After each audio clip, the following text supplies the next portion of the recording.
नमस्कार दोस्तों, स्वागत है आप लोगों का हमारे चैनल मैथ्स मेकर में।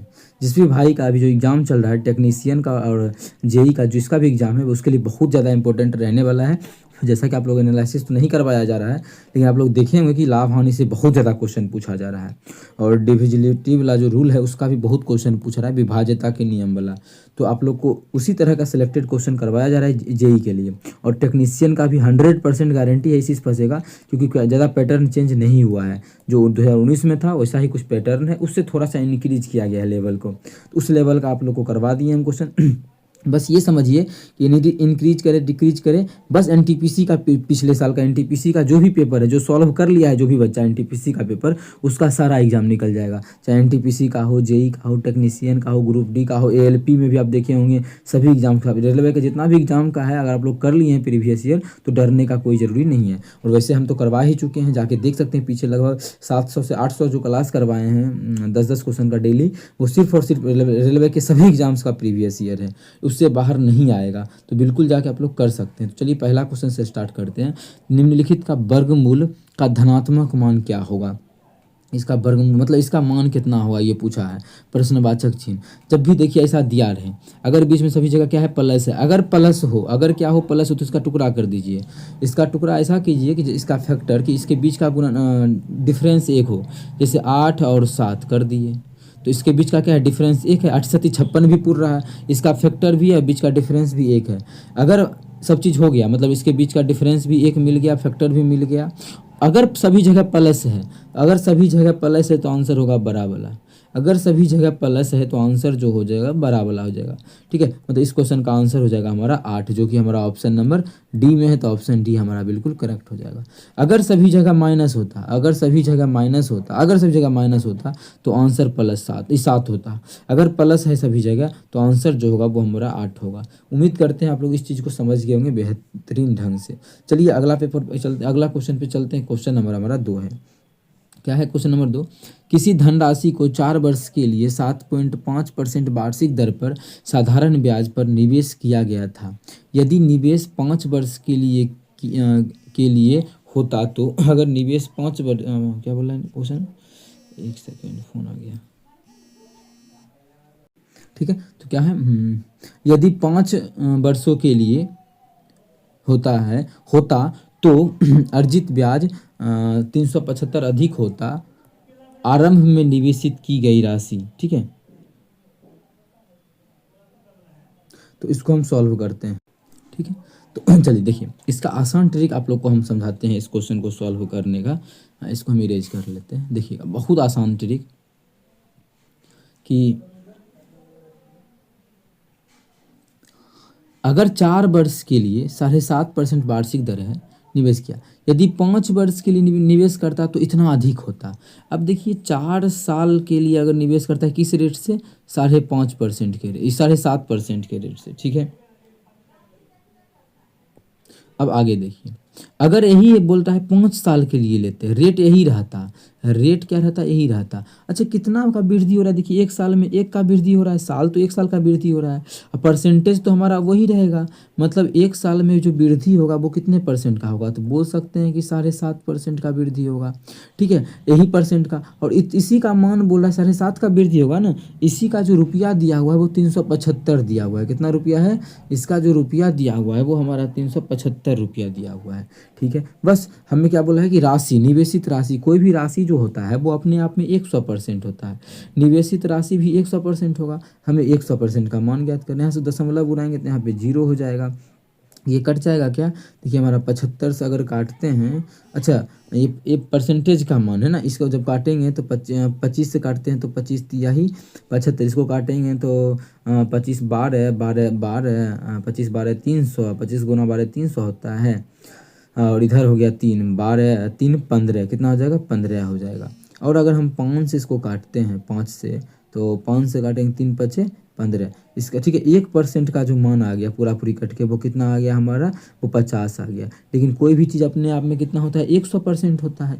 1% का मान 50, तो 100% का मान कितना हो जाएगा, तो 50 में 100 से गुना कर देंगे तो 5000 हो जाएगा। मतलब वो जो धनराशि था वो हमारा कितना था, 5000 था। कितना, 5000, जो कि हमारा ऑप्शन नंबर बी में है। तो ऑप्शन बी हमारा बिल्कुल करेक्ट आंसर हो जाएगा। कौन सा ऑप्शन, ऑप्शन बी। अगला क्वेश्चन हमारा है क्वेश्चन नंबर 3। देखिएगा क्वेश्चन नंबर 3 हमारा क्या है। सुरेश 1200 रुपये में 2 पुस्तक खरीदता है। वह एक को 20% लाभ पर बेचता है और दूसरी को 16% की हानि पर बेचता है। दोनों वस्तुओं का विक्रय मूल्य क्या है, समान है। ये देखिए क्वेश्चन 100% गारंटी आप लोग को दे रहे हैं कि रेलवे इस बार करके टेक्नीशियन या जेई, ठीक है, टेक्नीशियन के एग्जाम या जेई या एनटीपीसी में 100 गारंटी के साथ पूछा जाएगा ये क्वेश्चन, क्योंकि ये क्वेश्चन बहुत जो है पिछले बार बहुत ज़्यादा पूछा गया है। क्या है, विक्रय मूल्य समान है। इस पर ध्यान दीजिए, क्वेश्चन में जो बोला है कि विक्रय मूल्य क्या है, समान है। यहाँ पे देख सकते हैं विक्रय मूल्य समान है।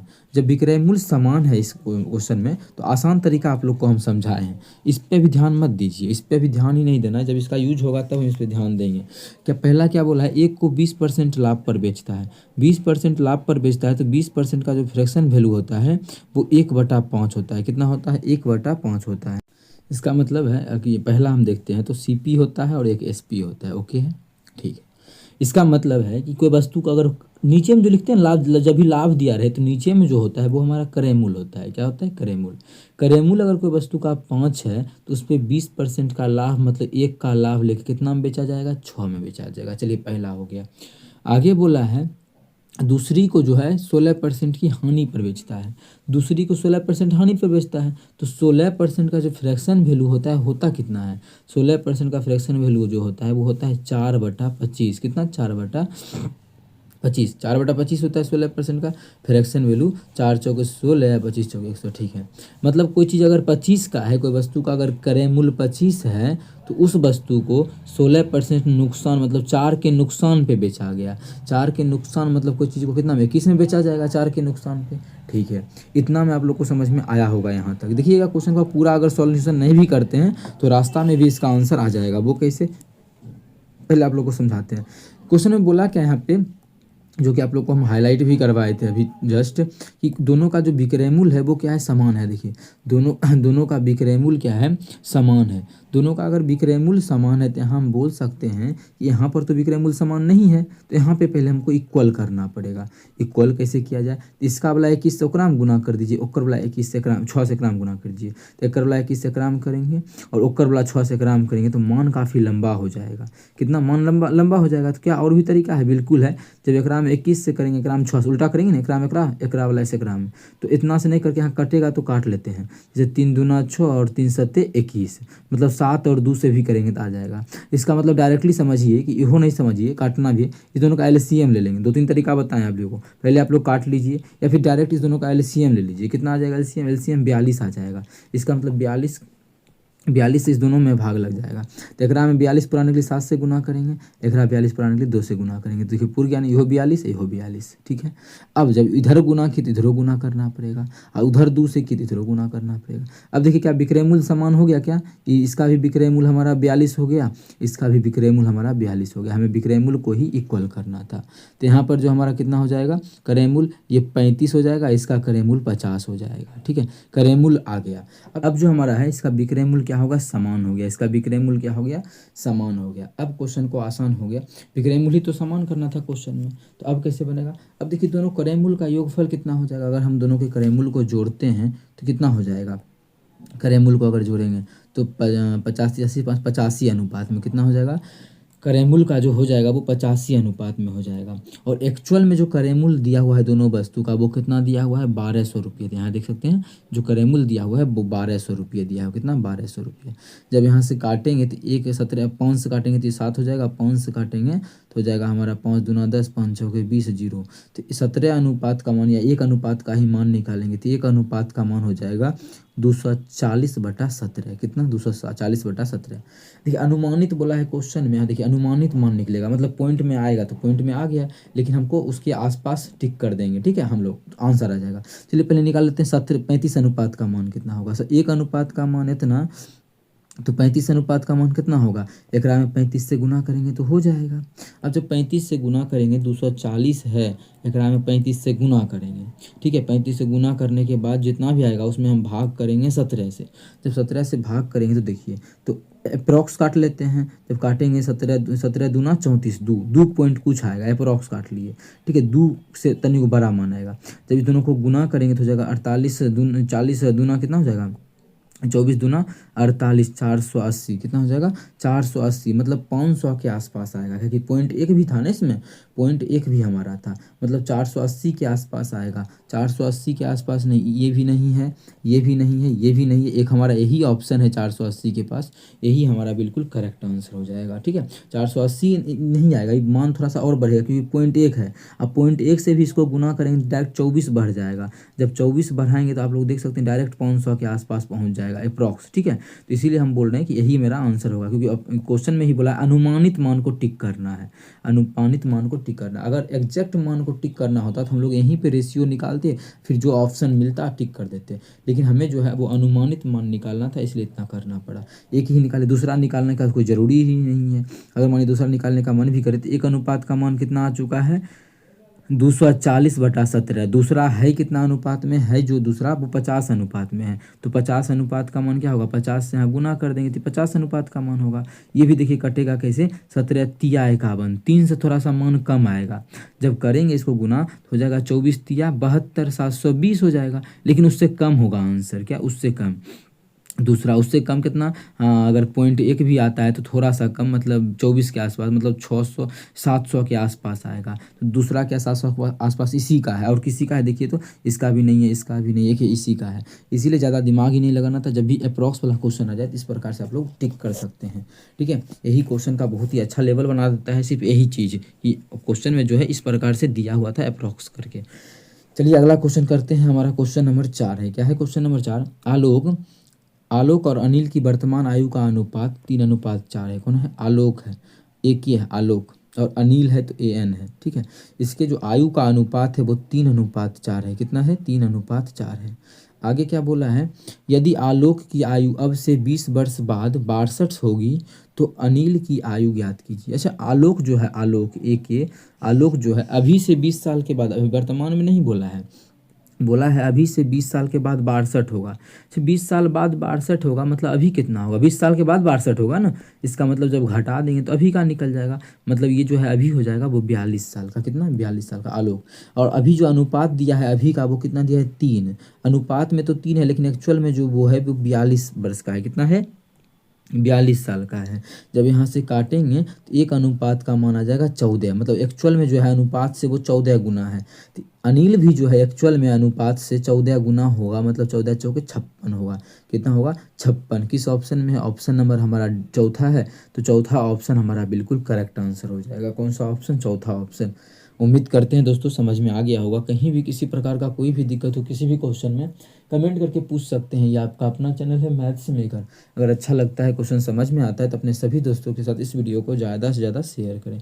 अगला क्वेश्चन हमारा है क्वेश्चन नंबर 5। देखिएगा, जो भी बच्चा अभी एग्जाम देने वाला है फिलहाल ये सभी का, उसके लिए बहुत बहुत VVI क्वेश्चन है, ज़रूर देखें, ठीक है।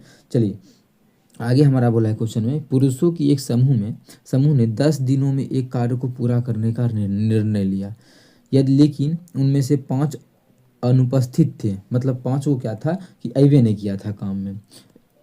यदि समूह के शेष सदस्यों ने 12 दिनों में पूरा कर लिया तो पुरुषों की मूल संख्या ज्ञात कीजिए। बहुत आसान है, बहुत सारा तरीका है इस क्वेश्चन को सॉल्व करने का।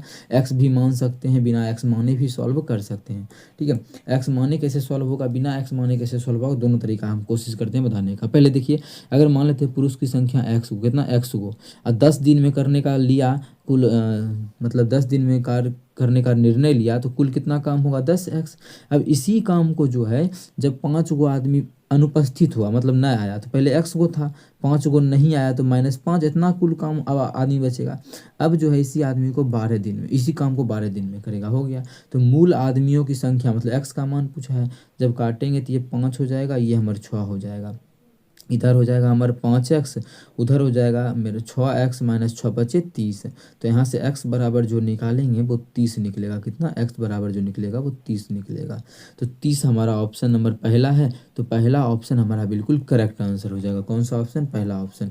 उम्मीद करते हैं दोस्तों समझ में आ गया होगा। कहीं भी किसी प्रकार का कोई भी दिक्कत हो किसी भी क्वेश्चन में, कमेंट करके पूछ सकते हैं। अगर इसी क्वेश्चन का दूसरा तरीका देखना चाहता है तो देखिए, पहले जो है काम 10 दिन में समाप्त होता है। ठीक है, 5 आदमी चला गया तो 5 आदमी जो गया, ठीक है, तो 5 आदमी गया तो 5 आदमी का काम कितना होगा? 5 आदमी 10 दिन में करने का ठेका ले लिया है।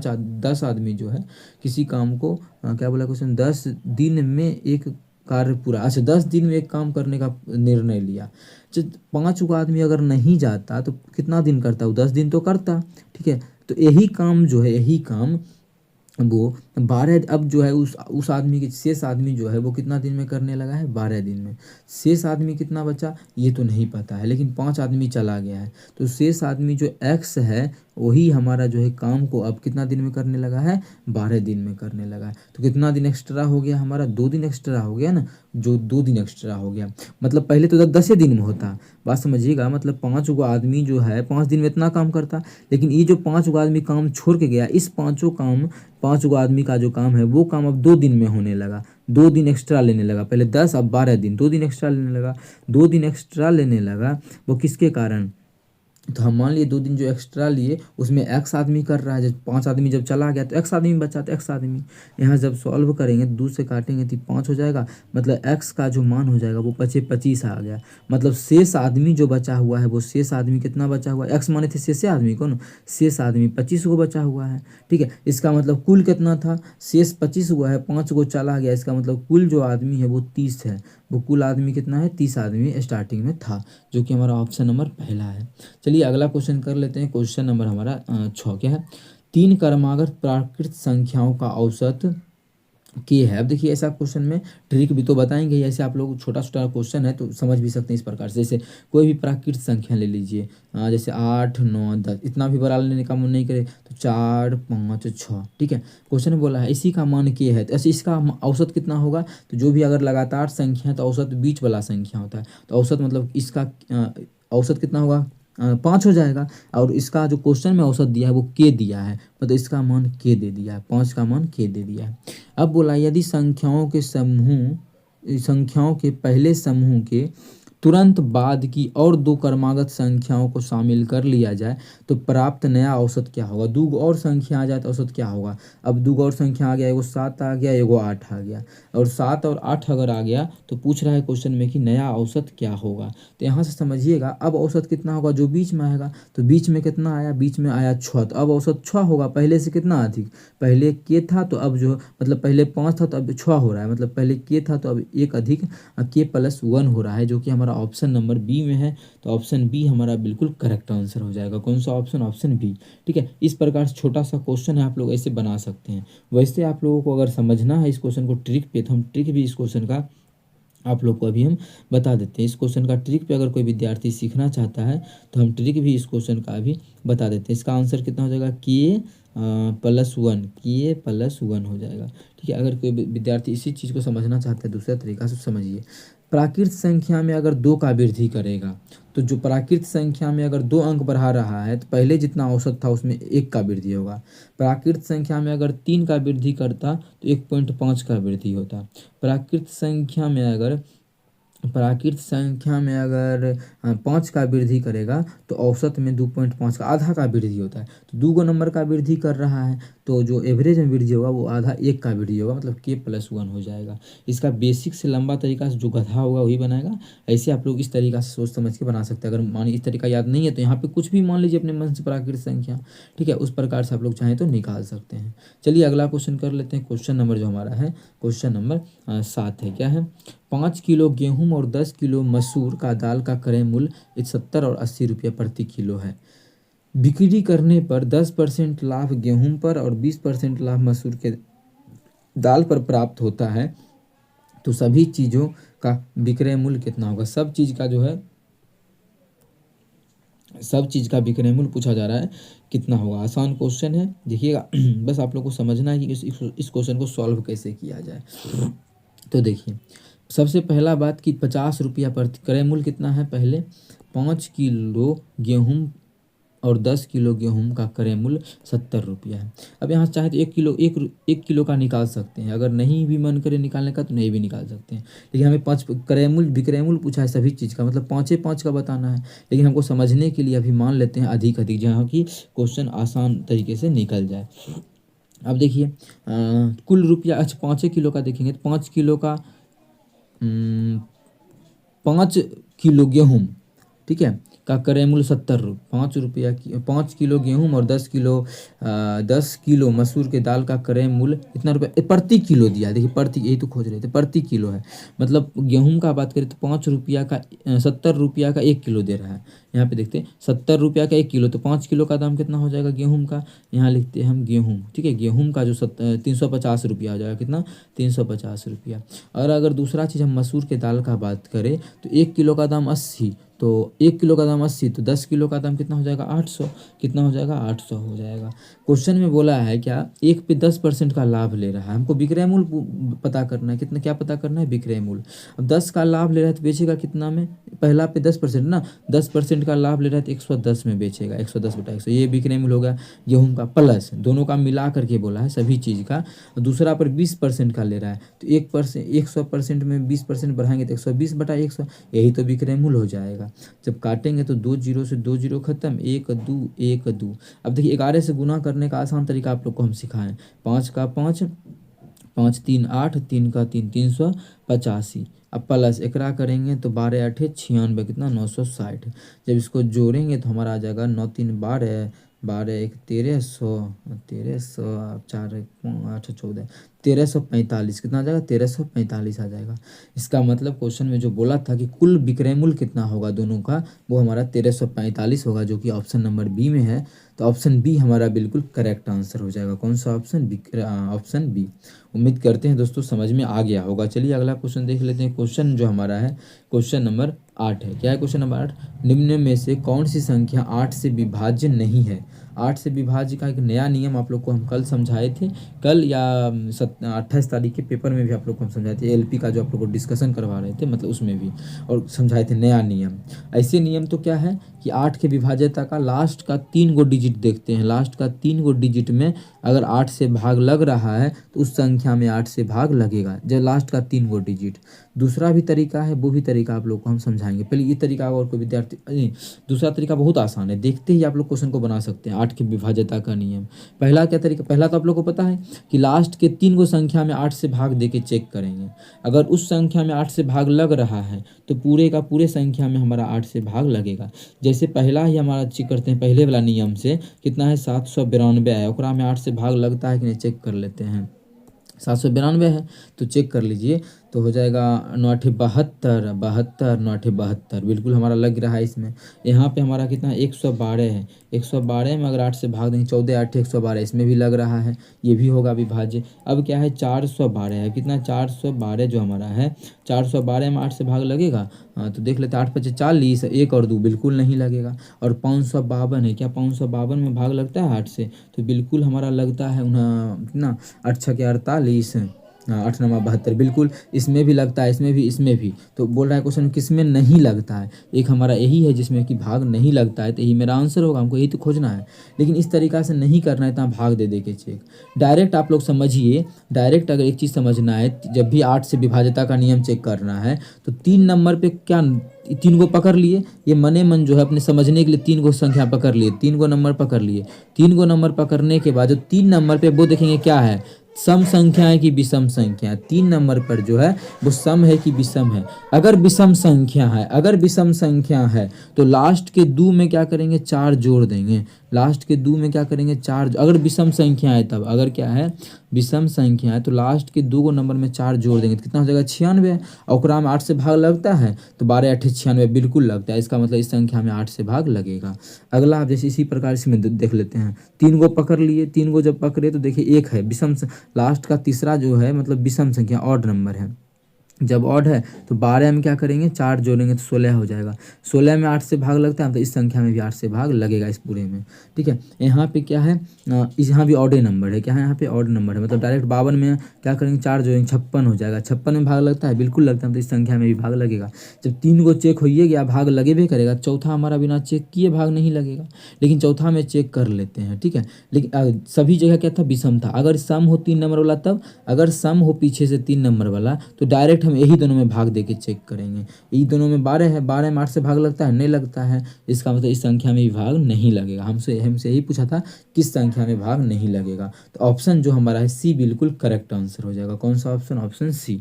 चलिए अगला क्वेश्चन हमारा है क्वेश्चन नंबर 9। क्या है, एक 150 मीटर लंबी रेलगाड़ी 54 किलोमीटर प्रति घंटा की रफ्तार से चल रही है।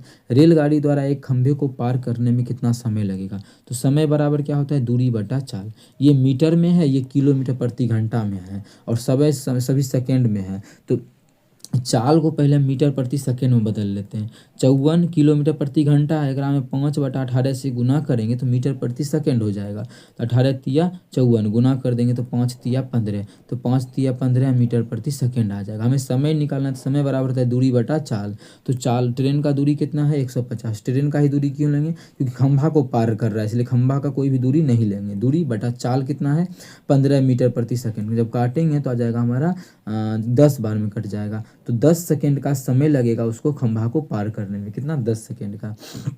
ठीक है, तो 10 सेकेंड हमारा ऑप्शन नंबर बी में है, तो ऑप्शन बी हमारा बिल्कुल करेक्ट आंसर हो जाएगा। कौन सा ऑप्शन, ऑप्शन बी। चलिए अगला क्वेश्चन कर लेते हैं। लास्ट क्वेश्चन हमारा है क्वेश्चन नंबर 10, या होमवर्क का देते हैं। क्या है, एक गणित प्रश्नोत्तरी में कक्षा 10 के 64 विद्यार्थी भाग लेते हैं। यदि लड़कों की संख्या लड़कियों की संख्या से 16 अधिक है तो प्रश्नोत्तरी में भाग लेने वाले लड़कों की संख्या और लड़कियों की संख्या की कुल संख्या का अनुपात देगा। कीजिए, कुल का अनुपात बताना है। बहुत आसान क्वेश्चन तरीका है कि लिखिए क्या बोला है क्वेश्चन में, लड़का है, बॉय है और गर्ल है। ठीक है, यहाँ पे मेन चीज़ ये बोला है कि लड़कियों की संख्या लड़कों की संख्या से 16 अधिक है, लड़का से 16 अधिक है। लड़का अगर x है तो लड़की क्या है, x + 16, लड़का से 16 अधिक है।